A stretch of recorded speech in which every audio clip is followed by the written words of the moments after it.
따라하겠습니다. 우리 교회는 사도행전적 교회를 이루어가는 신앙 공동체입니다. 아멘. 성령 충만하여 증인된 삶을 살아가시는 우리 모든 성도 되어지기를 주님의 이름으로 소망하며 축원합니다. 오늘은 우리나라가 일제강점기에서 벗어나 광복을 맞이한 지 76주년이 되는 해입니다.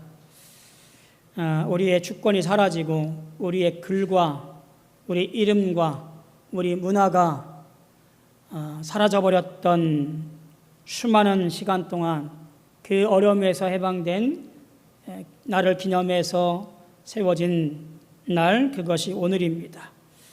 그 날들이 얼마나 비참했는지는 우리 역사 속에서 배우고 있고, 하지만 지금도 그 역사적 아픔이 이어지고 있는 것이 아닌가 하는 생각도 듭니다.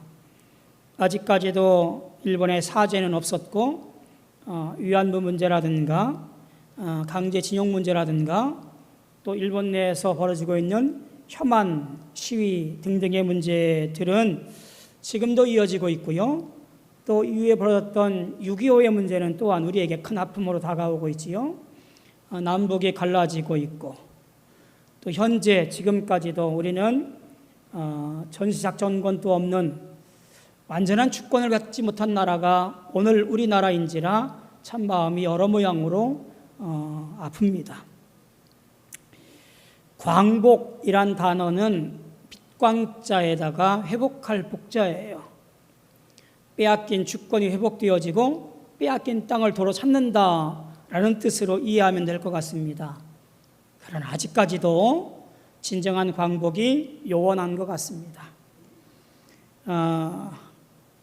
나라가 하나가 되어지고 쪼개진 것이 합해지고, 그래서 국력을 회복하고 진정한 통일을 향하여 한 걸음 한 걸음 다가갈 수 있는 이 나라 이민족이 되어지기를 우리 감리교회의 후예들로서 기도하면서 또 합력할 수 있는 우리 모두 되어지기를 간절히 소망하며 부탁을 드립니다.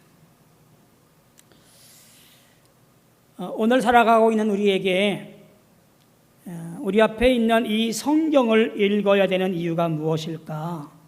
라는 고민을 해보게 되어져요.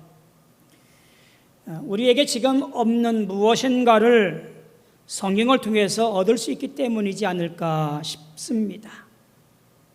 그것이 우리에게 꼭 필요한 믿음이라는 것이고요, 생명이라는 것입니다. 오늘 말씀 31절에 보면 이렇게 기록하고 있는데요. 너희로 예수께서 하나님의 아들 그리스도이심을 믿게 하려 함이니 또 너희로 믿고 그 이름을 힘입어 생명을 얻게 하려 함이니라 라고 요한복음을 기록한 목적을 분명하게 적어 놓습니다. 믿음은 들음에서뿐만 아니라 성경을 읽음으로써도 얻게 되어집니다.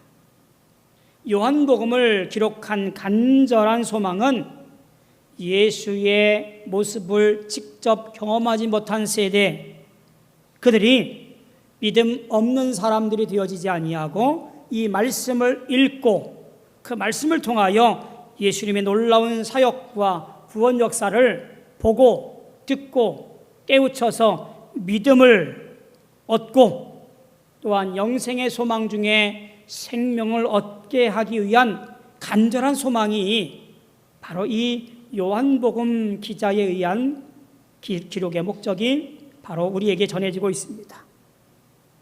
오늘도 마찬가지입니다. 오늘 내 신앙 생활에 있어서 우리가 잃지 말아야 될 것이 있는데, 그것이 믿음이라고 하는 거지요. 그 믿음의 실체는 예수가 나의 구원자이십니다. 예수가 나의 그리스도이십니다. 예수가 나의 전부입니다 라고 고백하는 그 진실된 고백의 삶을 살아가야 되는 것이 오늘날 우리의 모습이에요.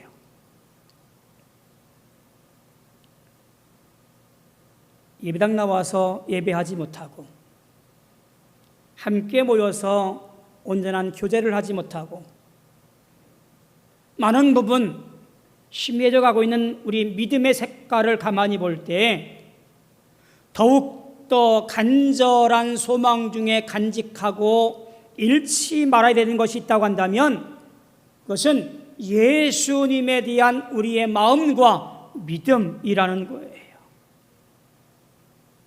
코로나 바이러스가 아무리 기승을 부려도 변이 바이러스가 델타가 아니라 그 다음 이어지는 람다일지라도 우리는 여전히 변함없이 흔들림 없이 지켜야 할 것, 그것은 믿음이라는 이야기예요. 영적인 백신, 이 믿음이 우리 안에 있지 아니하고는 우리는 언제 생명도 잃고 믿음도 잃고 소망도 잃어서 주님 곁을 떠나는 존재, 세상에 속한 사람으로 추락할 수밖에 없는 존재라는 사실을 우리는 분명히 알아야 됩니다. 여러분을 축복합니다. 여러분을 축복합니다. 절대로 믿음 잃지 않고 십자가 단단히 붙잡고 주님이 나의 구원자이십니다. 주님이 나의 하나님이십니다. 라는 고백을 변함없이 고백하며 승리자가 되어지기를 축복합니다. 오늘은 본문의 근거에서 디드모라 하는 이 도마를 통해서 믿음에 대한 이야기를 함께 나누고 우리의 믿음을 다시 한번 견고하게 하기를 원합니다. 우리가 잘 알고 있듯이 이 도마에 대한 선입견이 하나 있어요. 그 선입견이 뭐냐면, 도마는 의심 많은 사람이지 라고 그렇게 생각합니다. 정말 그럴까? 라고 하는 것에 대해서는 조금 의견이 분분합니다. 왜냐하면 요한복음에는 도마에 대한 행적이 3군데 나와요. 그 중에 한 군데를 좀 보면 조금은 생각이 달라질 거라 생각이 들어요. 예수님께서 사랑하던 저 베단이 살고 있는 마르다와 마리아와 그리고 나사로와 관련된 이야기예요. 이들의 늘 가까이하고 사랑했던 예수님께서 그 유대 지역에서 말씀을 증거하다가 유대인들이 예수님을 신성모독이라 하여서 돌로 쳐 죽이려 덤벼들어요. 예수님은 요단강 건너서 세례 요한이 처음으로 세례 베풀던 곳에 잠시 피신을 해요. 근데 그곳에 있을 때에 나사로가 죽게 되었다라는 전가를 받게 되어지지요. 예수님께 사랑하던 그 마르다와 마리아 그리고 나사로의 이야기를 듣고 내가 유대로 가야 되겠다라고 제자들에게 말씀을 해요. 제자들이 그러지요. 주님, 안 됩니다. 저 유대인들이 꼴을 보지 않았습니까? 주님을 돌로 쳐서 해하려고 하는 것을 보지 못했습니까? 가시면 안 됩니다. 라고 주님의 길을 막아요. 그때 한 사람이 등장해서 이렇게 말합니다.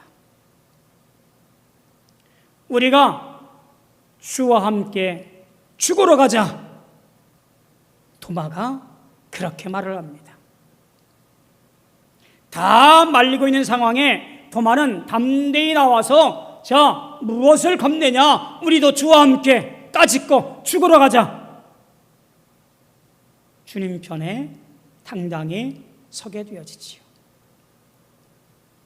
대단히 이기적인 사람 도마의 말 한마디에 제자들이 아무 소리 하냐고 주님과 함께 나사로의 집으로 가게 되어져요. 그곳에서 목격한 것이 무엇이지요?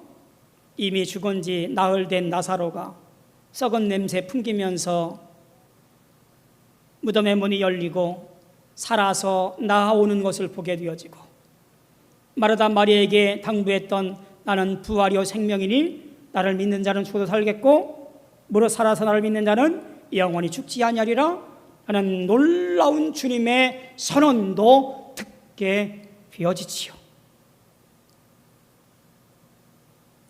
이와 같은 것을 볼 때에 과연 도마는 그저 의심만 많은 사람이었을까? 그것은 아니었던 것 같아요. 대단히 신념과 주님을 향한 충성과 그리고 신실함이 있었던 사람으로 보여집니다. 그런데 우리는 한 가지 사건 때문에 그를 의심 많은 사람이라고 그렇게 소개해요. 그것이 오늘 본문에 나와 있는 이야기예요.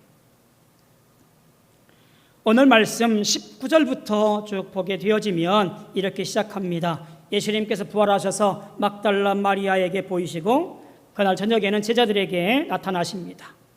마침 도마는 그곳에 없었다라고 상황을 말합니다. 예수님의 부활을 목격한 제자들이 이 사실을 도마에게 전달하지요. 도마가 이렇게 말합니다. 내가 내 손을 그의 손에 대어서 만져보지 않고 내 손을 옆구리에 넣어서 만져보지 않고는 내가 믿지 아니하겠노라 라고 말해요.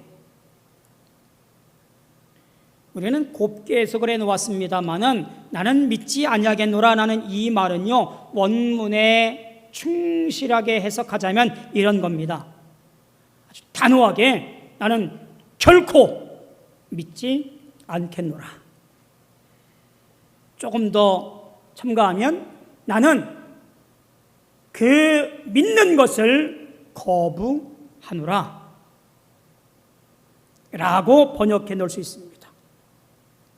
이런 본문은 예수님의 제자들이 보고 전달했음에도 불구하고 이런 일들은 도저히 일어날 수도 없고 믿을 수 없고 상상할 수 없는 일이라고 하는 도마의 철저히 인간적인 모습을 보여주는 장면이에요. 그로부터 여드레가 지나서 도마와 제자들이 마침 함께 있을 때에 주님께서 다시 그들 앞에 나타납니다. 그리고 도마에게 나타나서 말씀하시지요.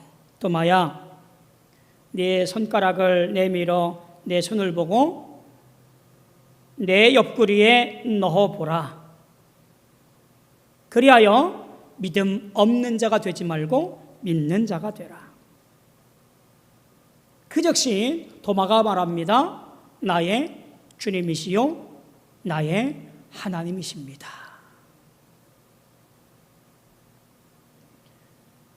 이 장면을 잘 보셔야 돼요. 이 장면에서 뭔가 첨가해서 말씀이 이상하게 바뀌더라고요. 주님 말씀 듣고 도마가 만져보고 옆구리에 손을 넣어서 만져본 후에 그제서야 믿게 되었다. 그러니 우리 도마에처럼 의심하는 자가 되면 안 됩니다 라고 가르쳤어요.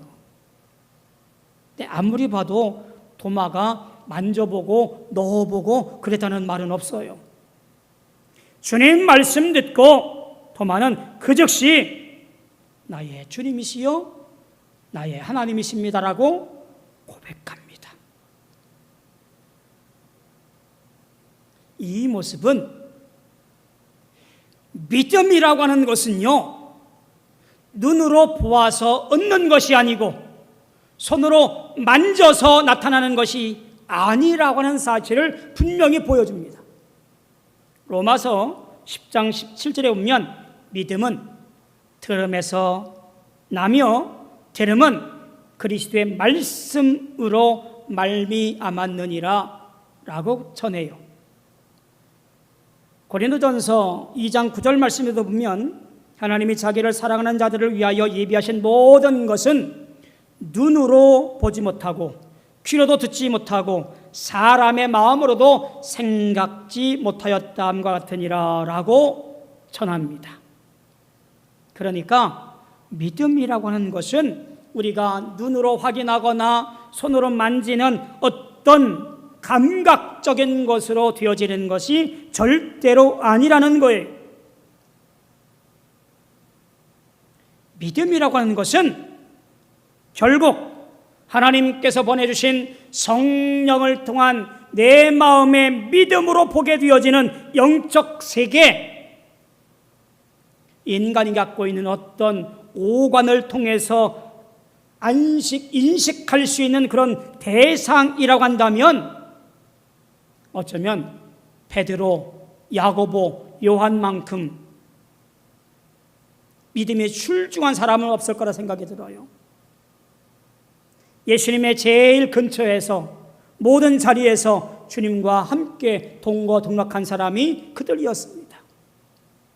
더욱이 베드로는 주님을 시험하여 물 위를 걷기도 했더랬습니다. 그러니 보는 것으로, 만지는 것으로 믿음이 월등하다면 그들이 대단했겠지요. 아시다시피 주님 십자가형 당할 때에 베드로는 말합니다.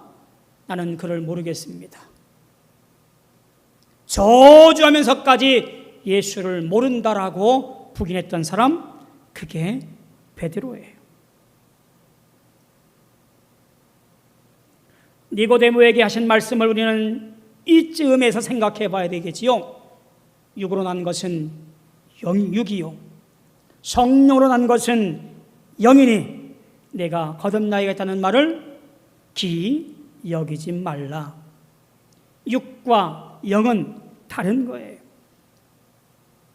우리의 믿음은 육적인 세계의 것이 아니라 영적인 세계의 것이라는 얘기예요. 내가 갖고 있는 신념의 것이 아니라 하나님이 공급하시는 놀라운 은혜의 산물, 그것이 바로 믿음이라는 거예요. 주님은 도마에게 그 믿음에 대한 이야기를 하면서 이렇게 강조합니다. 믿음 없는 자가 되지 말라라고 권면합니다. 27절 전반절에 보면 내 손가락을 이리 내밀어 내 손을 보고 내 손을 내밀어 내 옆구리에 넣어보라. 그리고 그렇게 말씀하신 이유에 대해서 하반절에 말씀하셔요.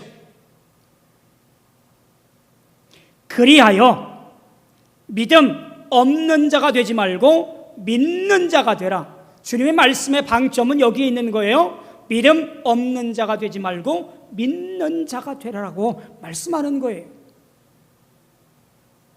왜 이 말씀이 강조되는 것일까요? 요한복음은 다른 공관복음서들 마태, 마가, 누가복음서보다 한참 후에 1세기경에 기록된 말씀이에요. 1차적 독자들이었던 요한복음의 독자들은 대부분이 예수님의 부활을 보지 못했던 사람들입니다. 도마와 같은 생각을 가지고 있는 사람들이 대다수였을 것 같아요. 어떻게 사람이 다시 태어나냐? 다시 이 죽음에서 살아나냐? 있을 수 없는 일이라고. 그런 생각들이 팽배했던 시기 아마 그런 것이고요. 당시 영지주의자에 의해서 우리 육신은 값없는 것이기 때문에 예수님은 도저히 육의 몸으로 입고 올 수 없는 분이라고들 가르치는 것들이 교회에 승하게 되어졌지요. 그런 그들에게 예수의 부활에 대한 신앙과 불신앙을 동시에 말하면서 믿음 없는 자 그리고 믿는 자 그 둘 중에 하나를 우리는 분명히 선택하며 살아가야 된다라고, 우리 믿음을 고백해야 된다라고 강력하게 요구하고 있는 거예요. 우리 신앙은 불신앙 사이에서 중간지대가 없다라는 것을 분명히 드러내 보이고 있는 겁니다. 요한복음 전체에서 선명하게 대조되어서 얘기되어져요. 예를 들면 4장에 등장하는 사마리아 여인은 믿는 자로서 등장을 하게 되어지죠. 5장과 6장에 보면 유대인들은 38년 된 병자가 고침받은 사건이 있음에도 불구하고 이를 보고도 예수가 구원자임을, 메시아이심을 믿지 못했습니다. 9장에서도 보면 소경은 믿는 자로, 유대인들은 예수를 믿지 않는 자로 서로 대조되어집니다. 자, 이와 같이 요한복음에서는 신앙과 불신앙, 믿음 없는 자와 믿는 자를 대조시키면서 오늘날 성도가 어떤 것을 향하여 살아가야 되는지를 분명한 목표를 가지고 우리에게 제시하고 있고요, 우리에게 선택하라고 말하는 거예요. 왜냐하면 그 결말이 분명하기 때문에 그래요. 믿음 있는 자는 생명을 얻는 자요, 믿음 없는 자는 저 영원한 죽음을 얻는 자이기 때문에 그렇습니다. 사랑하는 성도 여러분, 오늘 우리는 믿음의 사람이 되어지기를 축복합니다. 믿음의 사람이 되어져야만 합니다. 그런데 이 믿음이라고 하는 것은 철저히 하나님의 은혜로 얻어지는 것입니다. 내 노력이나 내 능력이나 내 경험이나 내 공로나 내 어떤 것을 행함으로 얻어지는 것이 절대로 아니에요. 예수님은 이를 위해서 우리에게 성령 보혜사를 보내주시어서 우리로 하여금 알게 하시고 기억나게 하시고 가르쳐 지키게 해주셨습니다. 성령의 충만함이 없으면 우리를 믿음을 알 수도 없고 그것을 행할 수도 없고 얻을 수도 없고 유지할 수도 없는 거예요. 우리가 매일 성령의 충만함을 얻기 위해서 예배의 자리, 말씀 보는 시간, 기도하는 시간 이와 같은 간절한 마음을 가지고 내 안에 있는 성령을 충만하게 채워 나가야 돼요. 믿음이 흔들리는 이유가 뭐지요? 믿음에 흔들리는 이유는요, 내 안에 충만해야 할 성령의 자리에 세상적인 근심과 걱정과 불안과 두려움이 더 크게 차지하기 때문에 그래요. 코로나가 길어질수록 걱정되는 것은 코로나가 승할수록 신앙생활이 멀어지고 예배 자리가 뜸해지는 것이 두려운 것은 그 믿음의 순간이 사라지고 그 자리에 세상적인 걱정거리들, 세상적인 근심거리들, 두려움들이 가득하여서 주님과 함께 했던 그 모든 것들을 떠나는 것, 그것 때문에 걱정되고 두렵고 기도하게 되어지는 거예요.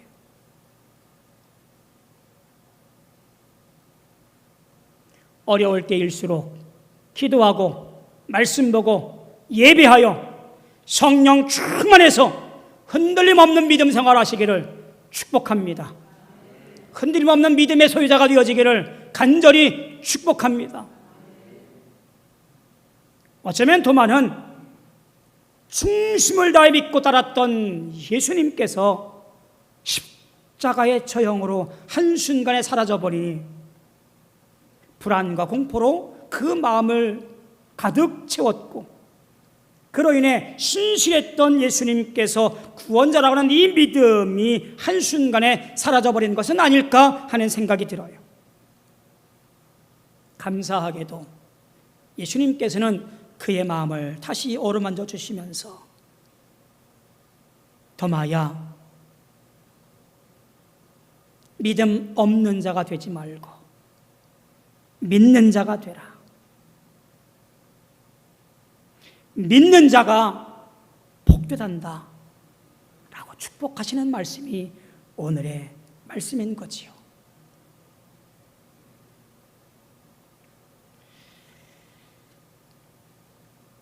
도마의 반응을 볼까요?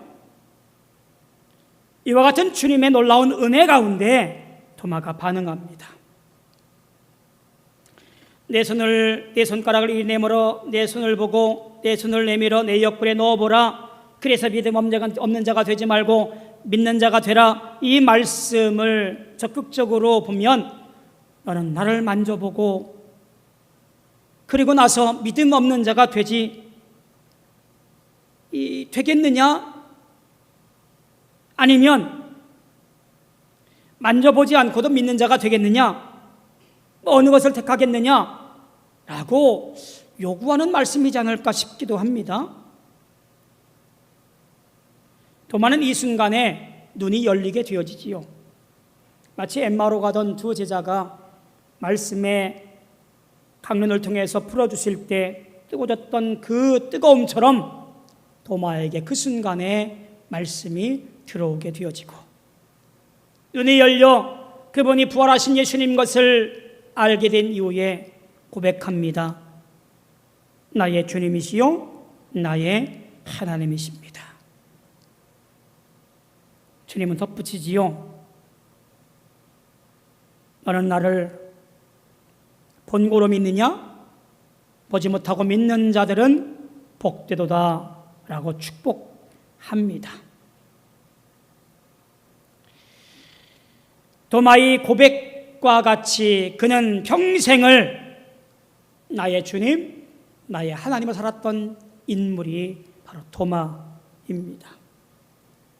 그 믿음의 확신은 그로 하여금 순교자의 삶을 살게 합니다. 도마 순교에 대한 행적들이 그리 많지 않기 때문에 이러저러한 이제 문서나 편지들을 통해서 보게 되어지고요.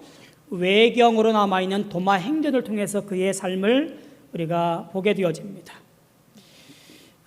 에우세비오스라는 사도들이 선교지를 분할하게 되어질 때 도마는 이 파르티아 지역에 분담이 되어서 선교를 떠납니다. 지금의 이란 지역입니다. 다른 선교사 제자들이 이 서쪽을 향해서 떠날 때에 이 도마는 동쪽을 향해서 선교하러 떠납니다. 히에로니무스의 그 신앙인의 전기에 보면 도마 얘기가 나오는데 도마가 전했던 부족들이나 보면 이런 겁니다. 파르티아인, 메디아인, 페르시아인 등등 여러 부족과 민족들에게 복음을 전하며 그분이 나의 주님이십니다. 그분이 구원자입니다. 라고 전달을 하게 되어져요.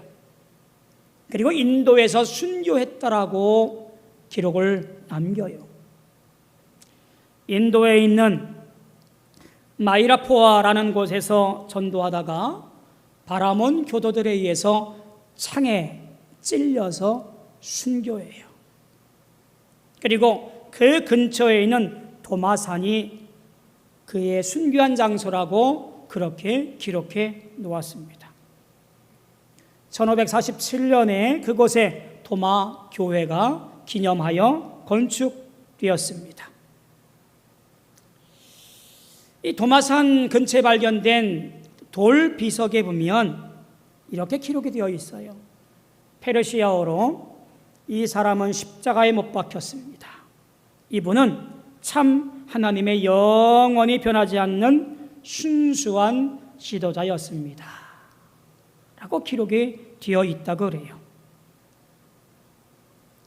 도마에 고백한 나의 주님이십니다. 나의 하나님이십니다라는 고백, 그 고백 위에 그는 생명 다하기까지 흔들림 없이 믿음으로 순교한 한 인물로 기록되어지지요.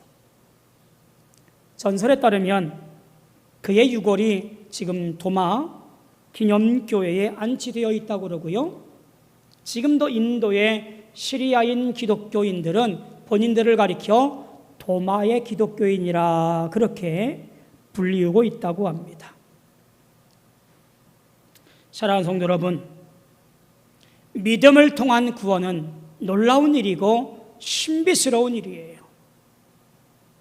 그저 성경에서 빚어지는 어떤 고귀한 인물에 대한 이야기가 아니라 오늘 내 삶에서도 동일하게 일어나는 신비로운 일이고 놀라운 사건, 그것이 바로 믿음을 통해 일어나는 구원의 사건입니다. 내가 가지고 있는 어떤 사실이나 과학적 입증을 통해 얻는 것이 아니라 오늘도 말씀을 통하여, 예배를 통하여, 기도를 통하여, 주님께 나아가는 놀라운 삶을 통하여 그 믿음으로 얻는 신비로운 고백이 오늘 우리의 믿음이에요. 이러한 믿음이 세상적인 어떤 환경이나 상황에 영향받지 않는 것이 중요합니다. 오직 성령 안에서 믿음이 나타나지고 고백되어지는 놀라운 삶이 오늘 이 시간에 우리에게 필요한 때입니다.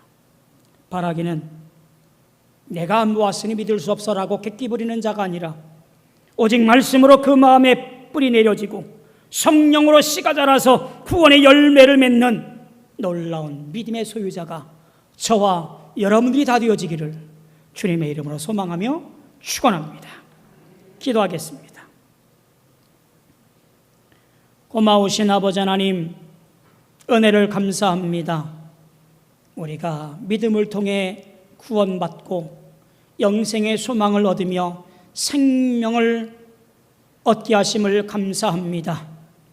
우리가 흔들림 없이 믿음의 길을 걸어가게 도와주옵시고 승리하게 도와주옵시고 생명 얻는 자가 되어지게 주님 축복하여 주옵소서.